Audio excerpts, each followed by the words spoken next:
qui m'a piqué mes 20 balles. Y'a qu'à bien le planquer, ton fric. Qui a dit ça? Merci, ramène-toi.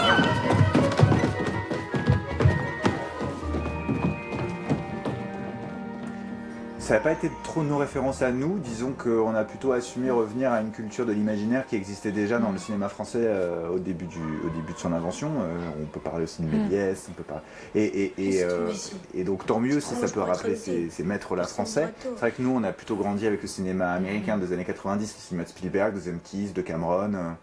Voilà, plus que ce cinéma-là, mais on est ravis que ça vous ait fait penser à ça.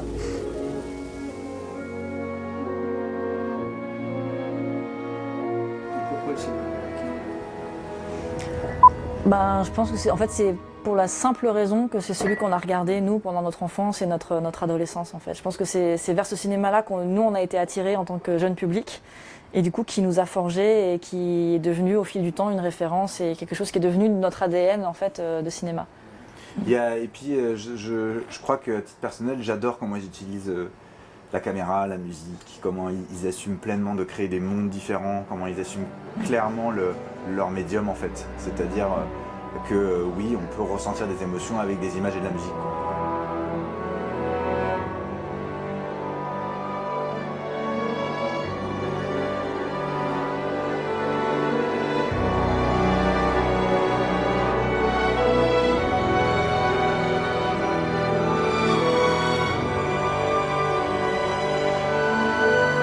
Mais du coup, ce qui est hyper intéressant dans ce que vous dites, c'est que je trouve que ça montre notre capacité à intégrer un cinéma qui n'est pas forcément le nôtre pour ensuite le transformer, se l'approprier et en faire un nouveau cinéma. C'est-à-dire que si aujourd'hui on nous dit on fait pas ça en France, alors que nous, nos références sont Spielbergiennes, bah, l'idée de se dire que les références de Spielberg étaient Truffaut, du coup on y revient finalement, mais c'est comment chacun s'approprie finalement le cinéma qu'il aime pour le transformer et le faire sien en fait. En fait, on cherchait un concept de film, un film à écrire qui puisse être un premier film, tout en étant justement dans le style de film qu'on aimait avec nos références. Et il m'appelle un jour en me parlant de cette idée d'un enfant, enfin c'était pas un enfant d'ailleurs, c'était un homme, qui avait le pouvoir de changer d'apparence en fait. Et de là, on a commencé à brainstormer, à se poser des questions. Et le concept est devenu plus qu'un concept le jour où on a élaboré, on a trouvé le fait que le personnage serait un adolescent et que le film serait une métaphore de l'adolescence et de la transformation du corps et des questions qu'on se pose aussi à l'adolescence. L'adolescence, c'est le moment de la vie où on a envie d'être n'importe qui d'autre que nous-mêmes, parce qu'on pense qu'en étant quelqu'un d'autre, on sera plus aimé. Et donc de donner ce pouvoir concrètement à un adolescent, c'était terrible, parce que c'est plus qu'un super pouvoir, je pense que c'est un handicap à ce moment-là. Parce que toute personne a besoin de comprendre, en tous les cas, à cet âge-là, c'est qu'il faut s'aimer soi-même pour grandir. Il faut me promettre qu'après ça, je deviendrai votre frère de sang, même si vous trouvez ça bizarre. On promet. On promet.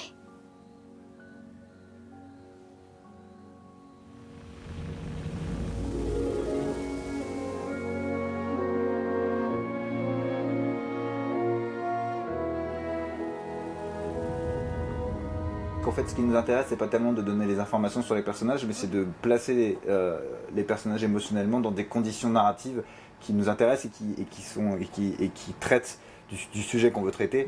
Qui est ce qu'on se disait justement, il faut plutôt que d'être obsédé à l'idée d'être aimé, il faut s'aimer soi.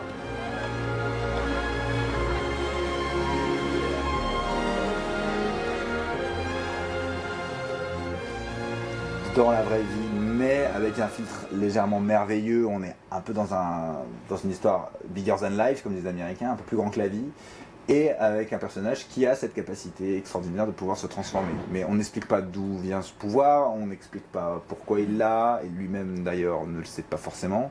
Il dit à un moment qu'il a toujours su faire ça sans vraiment savoir d'où ça venait, parce que c'est pas ce qui nous intéresse. C'est-à-dire, ce qui nous intéresse, c'est pas de rendre réaliste un pouvoir extraordinaire.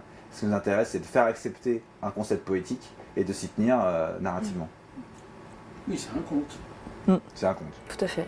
Conte moderne. Oui, absolument. C'est un conte moderne.